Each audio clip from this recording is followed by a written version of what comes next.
ఆదివారం ఐపీఎల్ ఉత్కంఠభరితంగా సాగింది. ఆడిన 2 మ్యాచ్లు క్రికెట్ అభిమానులను మరింత అలరించాయి. సొంత గడ్డపై పరాజయాన్ని మూటగట్టుకున్న హైదరాబాద్ లక్నోకి తొలి విజయాన్ని అందించింది. మరోవైపు ఐపీఎల్ 19వ సీజన్లో హైయెస్ట్ స్కోర్ చేసిన బెంగళూరు చెన్నై సూపర్ కింగ్స్ ను చిత్తు చేసింది. సొంత గడ్డపై సన్ రైజర్స్ హైదరాబాద్ కు ఎదురు దెబ్బ తగిలింది. రెండో విజయంతో మురవాలనుకున్న హైదరాబాద్ కు Lucknow Super Giants big shock ఇచ్చింది. ఉత్కంఠ భరితంగా సాగిన మ్యాచ్ లో 5 వికెట్ల తేడాతో ఘన విజయం సాధించింది లక్నో. తొలుత బ్యాటింగ్ చేసిన హైదరాబాద్ జట్టు నిర్ణీత 20 ఓవర్లలో 9 వికెట్ల నష్టానికి 156 పరుగులకే పరిమితమైంది. ఎస్ఆర్హెచ్ ఓపెనర్లు నిరాశపరచగా క్లాసెన్, నితీష్ రెడ్డి ఆదుకున్నారు. 6లు, 4లతో కాస్త స్కోర్ బోర్డును కదిలించారు. కానీ తర్వాత వచ్చిన బ్యాటర్లు వరుసగా పెవిలియన్ బాట పట్టడంతో ఎల్ఎస్జీ ముందు 157 పరుగుల స్వల్ప స్కోర్ను ఉంచింది హైదరాబాద్. లక్ష్య ఛేదనకు దిగిన లక్నో 19.5 ఓవర్లలో 5 వికెట్లు కోల్పోయి లక్ష్యాన్ని ఛేదించింది. రిషబ్ పంత్ కెప్టెన్ ఇన్నింగ్స్ ఆడాడు. 50 బంతుల్లో 68 పరుగులు చేశాడు.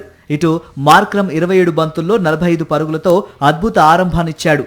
వీరిద్దరి ఇన్నింగ్స్ ఆటను విజయం దిశగా తీసుకెళ్లాయి.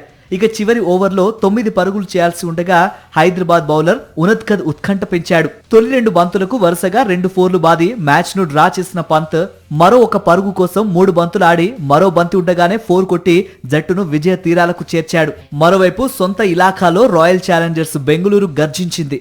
19వ సీజన్లో రికార్డ్ స్కోర్ బాదిన ఆర్సీబీ వరుసగా రెండో విజయం నమోదు చేసింది. తొలి ఇన్నింగ్స్ లో బెంగళూరు నిర్ణీత 20 ఓవర్లలో 250 పరుగులు చేసింది. ఓపెనర్లు ఫిల్ సాల్ట్, విరాట్ కోహ్లీ శుభారంభం అందించగా టిమ్ డేవిడ్, దేవదత్ పడిక్కల్ పరుగుల వరద పారించారు. పూనకాలు వచ్చినట్లుగా చెలరేగి విధ్వంసకర బ్యాటింగ్తో సిఎస్కేకు 251 పరుగుల విజయ లక్ష్యాన్ని విధించింది ఆర్సీబీ. చిన్నస్వామి స్టేడియంలో ప్రత్యర్థి నిర్దేశించిన కొండంత లక్ష్యాన్ని చూసి నీరుగారిపోయిన చెన్నై సూపర్ కింగ్స్ ఏ దశలోనూ గెలుపు దిశగా సాగలేదు. బౌలర్లు విఫలమైన చోట బ్యాటర్లు మేము ఆడలేమంటూ చేతులెత్తేశారు. టాప్ ఆర్డర్ కుప్పకూలిన చోట సర్ఫరాజ్ ఖాన్, ప్రశాంత్ వీర్లు బ్యాట్ జులిపించారు. ఆఖరిలో జెమీ ఓవర్టన్ ధనాధన ఆడిన 207 పరుగులకే ఆల్అౌట్ గా నిలిచింది. ఫలితంగా చెన్నై ఖాతాలో హ్యాట్రిక్ ఓటమి చేరింది.